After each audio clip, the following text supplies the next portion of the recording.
তবে মাছের ঝাল, কাতলা মাছের ঝাল, তার জন্য আমি এখানে নুন হলুদ মাখিয়ে নিচ্ছি। আর এই হচ্ছে ঘেটকোল পাতা, মানে যাকে বলে খারকোল পাতা।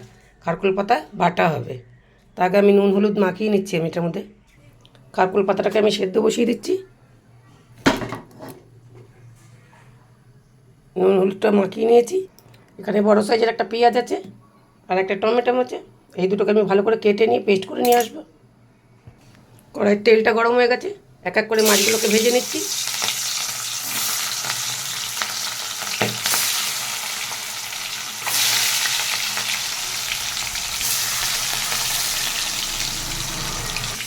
মাছগুলোকে আমি উল্টে দিচ্ছি।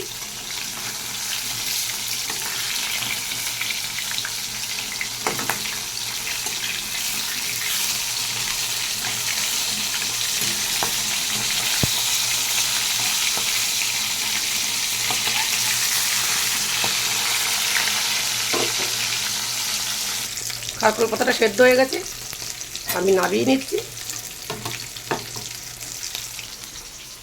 জল ঝরিয়ে নেব। এদিকে আমার মাছ ভাজাগুলো হয়ে গেছে, আমি তুলে নিচ্ছি।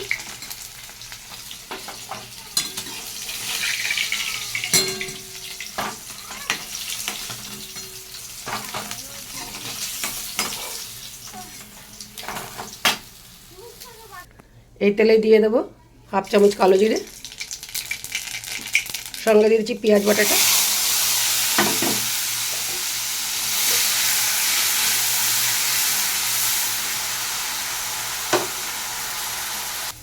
দিয়ে দিচ্ছি হাফ চামচ রসুন বাটা।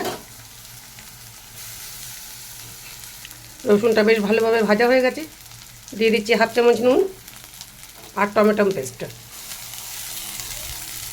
এটাকে বেশ সুন্দর করে কষিয়ে নেবো একবার।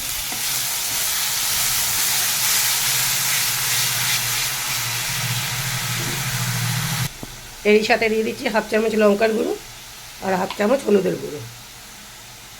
আবারও বেশ সুন্দর করে কষিয়ে নেব। মশলাটা আমার বেশ সুন্দর কষানো হয়ে গেছে, দেখতে পাচ্ছেন। এবার এর মধ্যে দিয়ে দেবো একটু জল, উষ্ণ গরম জল দেবেন। তারই সাথে দিয়ে দিলাম মাছ ভাজাগুলো এক এক করে। আমি দুটো লেবু পাতা দিয়ে দিচ্ছি। এদিকে আমার খারকোল পাতাটা ঠান্ডা হয়ে গেছে, আমি বেটে নিয়ে আসবো। হাফ চামচ নুন দিয়ে দিলাম, কিছুটা কাঁচা লঙ্কা আর কিছুটা রসুন দিয়ে দিলাম, কিছুটা কালো জিরে দিয়ে দিলাম।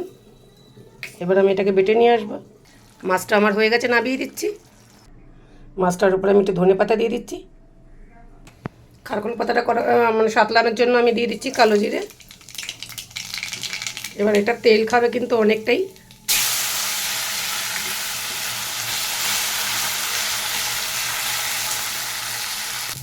সামান্য একটু মিষ্টি দিয়ে দিচ্ছি।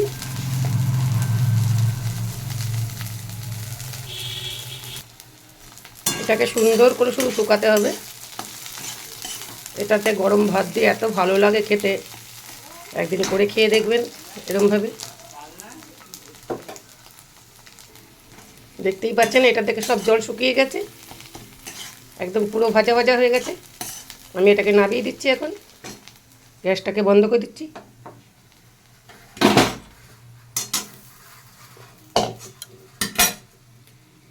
যারা যারা এই খারকোল পাতা খেয়েছেন তারা তো এর মর্ম বুঝবেন, যারা খাননি তারা ঝট করে বানিয়ে খেয়ে নেবেন, দেখবেন খুব সুস্বাদু লাগে।